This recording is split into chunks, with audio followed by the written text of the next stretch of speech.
Bismillahirrahmanirrahim. Assalamu alaikum. So in today's video we are going to continue chapter number 4 which is force and motion. उसका case 1 and case 2 आज हम study करेंगे. Case 1 पहले देख लेते हैं. Motion of body is connected by a string passing over a frictionless pulley. एक pulley से जो है वो दो बॉडीज़ कनेक्टेड होंगी दोनों केसेस के अंदर, ठीक है. और जो है हमने उसका कुछ टर्म्स को कैलकुलेट करना होगा. पहला केस क्या है हमारे पास, when both the bodies move vertically. जब पहले केस में हमारे पास क्या है, यहाँ डायग्राम में आप लोग देख सकते हैं कि हमारे पास एक पुली है, ठीक है, जो कि ये फ्रिक्शनलेस पुली है, ठीक है. हम ये कंसिडर करें कि इस पुली के अंदर कोई फ्रिक्शन नहीं है. इसके साथ दो बॉडीज़ कनेक्टेड हैं. हम ये दो बॉडीज़ कैसे कनेक्टेड हैं देख लेते हैं. Consider to bodies A and be having unequal masses. हमारे पास दो बॉडीज़ हैं M1 और M2 जिनके मासेस इक्वल नहीं हैं, ठीक है.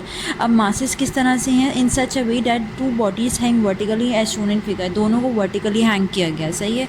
Now suppose M1 is greater than M2. अब ये सपोज़ करें कि M1 बड़ा है M2 से, तो मैं इसको ऐसे लिख सकती हूँ date M1 is greater then M2, ठीक है. क्यों? क्योंकि M1 जो है वो M2 से बड़ा है. नाउ विथ एक्सलेशन, अब जो ये जब नीचे मूव कर रही है तो इनकी लाजमी कोई ना कोई एक्सलेशन भी होगी, ठीक है. While body b will move up with the same acceleration. जो बॉडी ए की भी कुछ एक्सलेशन होगी, बॉडी बी की भी एक्सलेशन होगी, ठीक है. बॉडी ए कौन सी है, जिसका मास M1 है, और बॉडी बी कौन सी जिसका मास M2 है. नाउ टू अब हमने क्या कैलकुलेट करना है, सबसे पहले टेंशन कैलकुलेट करते हैं. टेंशन क्या होती है कि जो इसको जिस फोर्स से खींच रहा है, मैंने आपको पहले ही बताया था टेंशन हमारे पास फोर्स को डिस्क्राइब करती है. तो ये बॉडी बी को बॉडी ए को जिस फोर्स से ये पुली खींच रहा है हमने वो कैलकुलेट करनी है. तो अगर मैं सबसे पहले to calculate the acceleration of the bodies and tension in the string, हमने दो चीज़ें कैलकुलेट करनी है, एक्सलेशन और टेंशन, ठीक है. तो सबसे पहले तो इन दोनों बॉडीज़ के ऊपर फोर्सेस देख लेते हैं कि कौन कौन सी फोर्सेस लग रही हैं. तो अगर मैं पहली फोर्स देखूँ, two forces are acting on the body A. पहले मैं बॉडी ए को स्टडी करती हूँ. ये बॉडी ए है हमारे पास, ठीक है. अब इस बॉडी ए में देखिएगा हमारे पास कौन कौन सी फोर्सेज आ रही हैं. एक तो इस बॉडी का अपना मास है, ठीक है, जो कि डाउनवर्ड जा रहा है, सही है. तो इसको मैं ऐसे कर लूँ, weight of the body acting vertically downward. इस बॉडी का जो मास है वो डाउनवर्ड जा रहा है, वेट जो है, ठीक है. तो वेट हमारे पास, वेट का क्या फॉर्मूला होता है, वेट इक्वल्स टू mg होता है, ठीक है. तो बॉडी 1 है, M1 जिसका मास लिया था तो इसलिए वेट 1 ले लिया. Weight 1 equals to M1 into G. अब एक तो इसको डाउनवर्ड इसका वेट खींच रहा है और एक ऊपर से इसको पुली की तरफ से एक फोर्स लग रही है जो कि उसकी अपवर्ड है. अब वो अपवर्ड फोर्स टेंशन है, सही है. तो मैं दूसरी चीज़ क्या ले लूँगी, the tension in the string acting vertically upward. और जो इसकी टेंशन है वो उसको ऊपर खींच रहा है, ठीक है. तो आप अगर देखें आप एक चीज़ अगर यहाँ पर नोटिस ही करें कि वेट जो है बॉडी का, बॉडी आपकी ये वाली जो बॉडी है वो आपकी नीचे आ रही है और ये वाली बॉडी आपकी ऊपर है, ठीक है. तो इसका मतलब ये हुआ कि इसका वेट ज़्यादा है, और हमने पहले यही बात बोली थी कि इसका मास ज़्यादा है.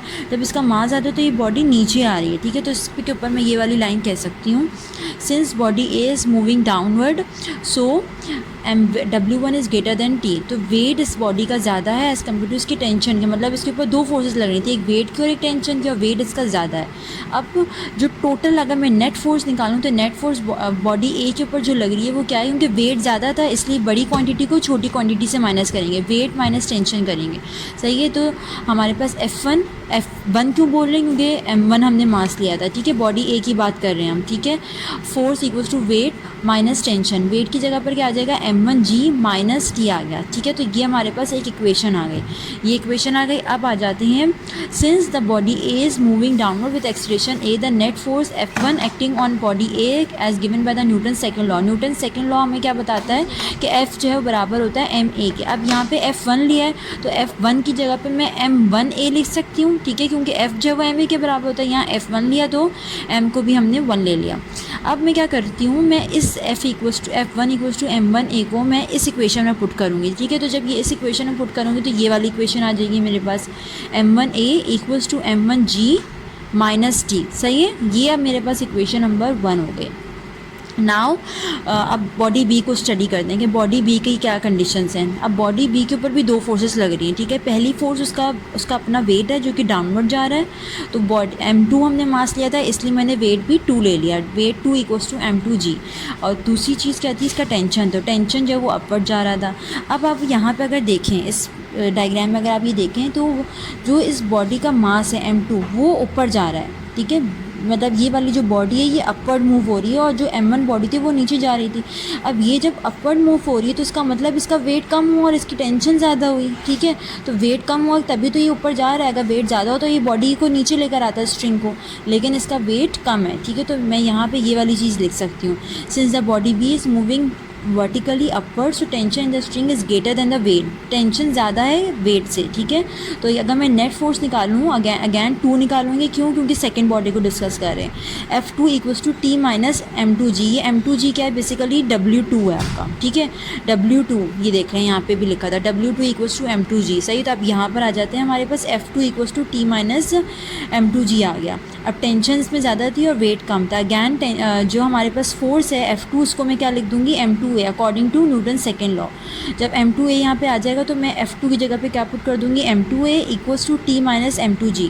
अब मेरे पास ये इक्वेशन 2 आ गई। अब इक्वेशन 1 और इक्वेशन 2 को मैं ऐड करूँगी, ठीक है। ये इक्वेशन 1 है, ये इक्वेशन 2 है। जब मैं ऐड करूँगी तो लेफ्ट हैंड साइड से ऐड होगी, राइट हैंड साइड से ऐड होगी। जब लेफ्ट हैंड साइड ऐड होगी तो पहले क्या आ जाएगा, M1A प्लस M2A, ये देखें यहाँ पे ये लिखा हुआ है, equals to M1G minus t, M1G minus t. अब ये इसमें ऐड होगा तो प्लस T माइनस M2G, सही है।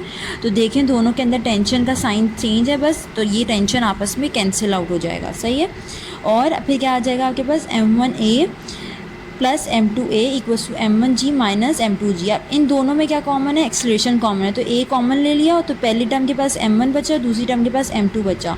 इसी तरह राइट हैंड साइड पे जो है वो G कॉमन है, एक्सेलरेशन ड्यू टू ग्रेविटी। जब G कॉमन है तो G कॉमन ले लिया और M1 माइनस M2 आ जाएगा। तो मुझे किसकी वैल्यू निकालनी थी, एक्सेलरेशन की, तो एक्सेलरेशन यहीं पर रहेगा और M1 प्लस M2 यहाँ मल्टीप्लाई हो रहा है, नीचे जाके क्या हो जाएगा, डिवाइड। तो A की हमारे पास क्या वैल्यू आ गई, M1 minus M2 upon M1 plus M2G आ जाएगा। तो ये हमारे पास इस तरह से एक्सेलरेशन की वैल्यू आ गई।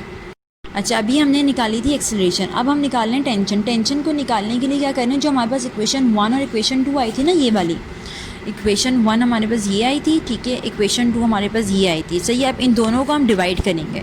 अगेन लेफ्ट हैंड साइड से डिवाइड हो गई, तो जब दोनों डिवाइड होंगे तो क्या आ जाएगा, M1A upon M2A equals to M1G minus T upon T minus M2G। ये दोनों डिवाइड होगा, सही है। या फिर मैं ये कह सकती हूँ कि देखो दोनों के अंदर A कॉमन है तो A तो हट जाएगा, सही है। तो क्या आ जाएगा हमारे पास, M1 upon M2 equals to M1G minus T upon T minus M2G। अब क्या कर रहे हैं, क्रॉस मल्टीप्लिकेशन कर रहे हैं, सही है। M1 को T माइनस M2G से मल्टीप्लाई करेंगे और M2 को M1G माइनस T से मल्टीप्लाई करेंगे, देख सकते हैं आप लोग ये वाली टर्म, ठीक है, ये वाली टर्म। जब ये करेंगे तो हमारे पास इन दोनों में क्या कॉमन है, M1, सही है। अब नहीं, पहले अब हम क्या करेंगे, इसको मल्टीप्लाई करेंगे, M1T माइनस M1 M2G आ जाएगा इक्वल्स टू, इसको भी अब M2 को दोनों से मल्टीप्लाई करेंगे तो यहाँ पे क्या आ जाएगा, M1 M2G minus M2T। Again अब इन दोनों में अगर हम देखो, अच्छा अब हमने क्या करना है, अब हमने टेंशन वाली टर्म एक तरफ करनी है। एक टेंशन वाली टर्म ये रही और दूसरी टेंशन वाली टर्म ये है हमारे पास, ठीक है। तो इस वाली को जो राइट हैंड साइड पर है उसको मैं लेफ्ट हैंड साइड पर लेकर आऊँगी, ठीक है। तो ये यहाँ पर अभी क्या है, माइनस M2T, तो जब ये वहाँ आएगा तो प्लस M2T हो जाएगा, सही है। तो ये दोनों टेंशन वाली एक तरफ हो गई और ये जो G वाली टर्म है ये यहाँ पर लेकर आऊँगी। तो जब ये यहाँ पर आएगी तो ये हमारे पास इस तरह से हो जाएगी। ये एक तो हमारे पास ऑलरेडी है M1 M2G, सही है।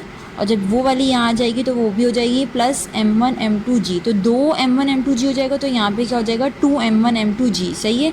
और पहली इन दो टर्म से T कॉमन ले लूँगी मैं और मुझे टेंशन की वैल्यू निकालनी थी, तो M1 M2 यहाँ पे मल्टीप्लाई हो रहा था, वहाँ जाके क्या हो जाएगा, डिवाइड। तो इस तरह से हमारे पास ये टेंशन की टर्म भी आ गई। Now I am moving forward towards case 2। Case 2 में हमारे पास क्या है कि हमारे पास एक बॉडी रेस्ट पे है और दूसरी बॉडी हैंग हुई है, ठीक है। अब इसमें भी इसको, इस वाली को जो है M1 नाम दे दिया और इसको M2 दे दिया। आप देख लेते हैं क्या है ये सब कुछ। अगर अब मुझे अगैन इसमें भी एक्सेलरेशन और टेंशन कैलकुलेट करनी है, ठीक है। अब लेकिन केस यहाँ पे अब डिफरेंट है। पहले वाले केस में दोनों बॉडीज़ हैंग हुई थी, लेकिन अब जो है एक बॉडी रेस्ट पर है और दूसरी बॉडी हैंग हुई है, ठीक है। तो अगर मैं यहाँ पे लाइन देखूँ, two bodies A and B of masses M1 M2 respectively are connected to the ends of a string which passes over a pulley, ठीक है। The body A shows vertically downward with an acceleration A, body A जो वो downward जा रही है with an acceleration A and the body moves on a smooth horizontal table towards the पुली, और ये जब ये डाउनवर्ड जा रही है तो ये उसको अपनी तरफ खींच रहा है, सही है। अब यहाँ पे क्या कह रहे हैं, और अगैन यहाँ पे फ्रिक्शन को जो है फ्रिक्शन लेस कंसिडर किया गया इस पुली को। अब पहले बॉडी ए को डिस्कस कर लेते हैं। बॉडी ए डाउनवर्ड जा रही है, ठीक है, तो बॉडी ए के ऊपर भी अगैन दो फोर्सेस लग रही होंगी। पहला उसका वेट होगा, दूसरी क्या चीज़ होगी, टेंशन। अब आपने देखा कि बॉडी ए जो है वो डाउनवर्ड जा रही है, डाउनवर्ड जाने का मतलब इसका वेट ज़्यादा हुआ टेंशन से, तभी बॉडी डाउनवर्ड जा रही है। तो मैं यहाँ पे ये वाली लाइन लिख सकती हूँ। So net downward force acting on body A के ऊपर जो नेट फोर्स लग रही है वो F1 इक्वल्स टू जो नेट फोर्स है, this is F1 equals to weight ज़्यादा है तभी बॉडी डाउनवर्ड जा रही है, माइनस टेंशन, सही है। अब वेट की जगह पे हमारे पास न्यूटन सेकंड लॉ क्या, वेट की जगह पे क्या आ जाएगा हमारे पास m1g, ठीक है। अब न्यूटन सेकंड लॉ हमें फोर्स की क्या वैल्यू बताता है, F इक्वल्स टू ma, सही है। तो यहाँ F1 लिया तो मैं m1a ले लूँगी, ठीक है। F1 इक्वल्स टू m1a, मैं F1 की जगह पे क्या पुट कर दूँगी, m1a equals to m1g minus T, सही है। अब ये मेरे पास इक्वेशन नंबर 1 आ गई। अब इसी तरह मुझे बॉडी बी को डिस्कस करना है। बॉडी बी के ऊपर तीन फोर्सेस लग रही हैं। एक पहली चीज़ क्या लग रही है, टेंशन, देखें एक पहली चीज़ इस बॉडी बी पे क्या लग रही है, जो इसकी पुली जो उसको अपनी तरफ से खींच रहा है, जो टेंशन लग रही है। एक बॉडी का अपना वेट, और दूसरा मैंने आपको बताया था जब हमने न्यूटन थर्ड लॉ पढ़ा था कि जब भी कोई एक्शन होता है तो रिएक्शन होता है।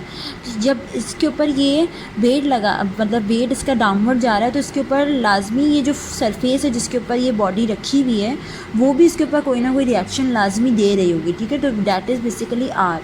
तो अगर मैं यहाँ पे देखूँ तो मेरे पास तीन फोर्सेस आ गई, टेंशन, वेट और जो इसके ऊपर रिएक्शन लगा है, ठीक है। तो जब मैं बॉडी बी को डिस्कस करूँगी तो यहाँ पे आप देखें क्या है हमारे पास, since there is no motion of the body. अब बॉडी देखें ये आपकी रेस्ट पर है, सही है। तो इसका मतलब इसका वेट और रिएक्शन दोनों बराबर हो गए, दोनों बराबर हुए तभी बॉडी रेस्ट पर है, ठीक है। अगर रिएक्शन ज़्यादा होता तो बॉडी इस तरह मूव होती, वेट ज़्यादा होता बॉडी नीचे जाती, जो कि जा नहीं सकती, ठीक है। अब तो मतलब ये दोनों एक दूसरे को कैंसिल कर रहे हैं। नाउ यहाँ पे क्या हुआ कि फिर वेट और रिएक्शन तो ख़त्म हो गया, तो हमारे पास एक ही फोर्स बची विच इज़ टेंशन। तो अगर मैं नेट फोर्स निकालूंगी तो नेट फोर्स में मेरे पास क्या आ जाएगा, सिर्फ टेंशन, ठीक है। तो F2 इक्वल्स टू टी आ गया। टी क्यों आ गया, क्योंकि वेट और रिएक्शन ने दोनों एक दूसरे को कैंसिल कर दिया। न्यूटन सेकंड लॉ के अकॉर्डिंग F2 किसके बराबर होता है, m2a के, सही है। तो अब मैं अगर F2 की जगह पे m2a पुट कर दूँ तो मेरे पास टेंशन आ जाएगा। तो अब ये मेरे पास आ गई, ठीक है। अब टेंशन में अगर आप देखें तो मेरे पास एक्सेलरेशन मुझे निकालनी है, सही है। तो एक्सेलरेशन निकालने के लिए मैं क्या करूँगी, मेरे पास जो ये इक्वेशंस आई थी दो, इनको मैं ऐड करूँगी। कौन कौन सी इक्वेशंस, एक 4.12, एक ये वाली इक्वेशन, ठीक है, और दूसरी 4.15 जो मैंने टेंशन की निकाली थी। एक ये वाली जो इक्वेशन नंबर 1 जिसको नाम देता है, और एक जो टेंशन की वैल्यू है, सही है। इन दोनों को जब मैं ऐड करूँगी तो मेरे पास क्या आएगा, पहले लेफ्ट हैंड साइड को ऐड करते हैं। तो लेफ्ट हैंड साइड में यहाँ पे क्या m1 है, यहाँ पे क्या है m2 है, m1a प्लस m2a ऐड हो गया। यहाँ पे क्या था m1g minus T plus T, ठीक है। यहाँ पे सिर्फ टी था तो ये प्लस टी आ गया। टेंशन से कैंसिल हुआ। अगैन यहाँ पे ए कॉमन है, ए कॉमन ले लिया मैंने, यहाँ पे m1 प्लस m2 आ जाएगा, और ये मल्टीप्लाई हो रहा है, वहाँ जाके ये डिवाइड हो जाएगा। तो ए की वैल्यू आ गई m1 upon m1 plus m2 into G, सही है। अब ये देखें ये एक्सप्रेशन की वैल्यू है। अब इस एक्सप्रेशन की वैल्यू को मैं यहाँ पुट करूँगी तो मुझे टेंशन मिल जाएगा। ये देखें टेंशन इक्वल्स टू m1, ए की जगह पे मैंने क्या पुट किया, ये देखें यहाँ पे टेंशन इक्वल्स टू m1, ए की जगह पे क्या पुट किया, m1 upon m1 plus m2 और जी। तो ऊपर मेरे पास ओके तो मैंने जो है वो ए की वैल्यू पुट कर दी थी m1 into m1 upon m1 plus m2 into G, सही है। तो इस तरह से मेरे पास ये टेंशन की वैल्यू भी आ गई। So here we are done with case number 1 and case number 2। Okay so now we are moving to the next topic which is momentum. Momentum आपकी बुक के पेज नंबर 59 पे मौजूद है। So here we are doing it. Momentum basically होता है क्या है, momentum which is defined as the total quantity of motion content in a body. Body के अंदर कितनी एबिलिटी है मोशन करने की, मूव करने की, ठीक है, that is called basically momentum. अब मोमेंटम कैसे मेजर होता है, मास मल्टीप्लाई बाय वेलोसिटी। तो ये मोमेंटम का फॉर्मूला है, P इक्वल्स टू mv। मोमेंटम को हम P से रिप्रेजेंट करते हैं। मोमेंटम एक वेक्टर क्वांटिटी होता है। मोमेंटम का जो यूनिट होता है वो क्या होता है, किलोग्राम इंटू मीटर पर सेकेंड स्क्वायर, सही है। अब आ जाते हैं और जो मोमेंटम का यूनिट होता है वो न्यूटन इंटू सेकेंड होता है। दोनों सही यूनिट होते हैं, किलोग्राम पर मीटर पर सेकेंड भी सही होता है और न्यूटन पर सेकेंड भी सही होता है, ठीक है। First chapter is law of conservation of momentum. Law of conservation momentum में क्या, देखिए नाम से बहुत ज़्यादा क्लियर है, कंजर्वेशन।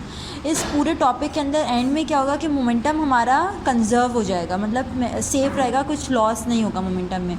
अब एक इस केस को स्टडी करते हैं। यहाँ पे क्या है, हमारे पास दो बॉल्स हमने कंसिडर किए हैं, ठीक है। इन दो बॉल्स का जो वेलोसिटीज़ कंसिडर की गई हैं, इनिशियल वेलोसिटीज़ वो u से रिप्रेजेंट की गई, u1 u2। u1 क्यों बोल रहे हैं, क्योंकि पहली बॉडी की वेलोसिटी है। u2 क्यों बोल रहे हैं, क्योंकि दूसरी बॉडी की वेलोसिटी, ठीक है। नाउ ये दोनों बॉल्स जो हैं वो अपनी अपनी एक वेलोसिटीज़ के साथ मूव कर रही थी।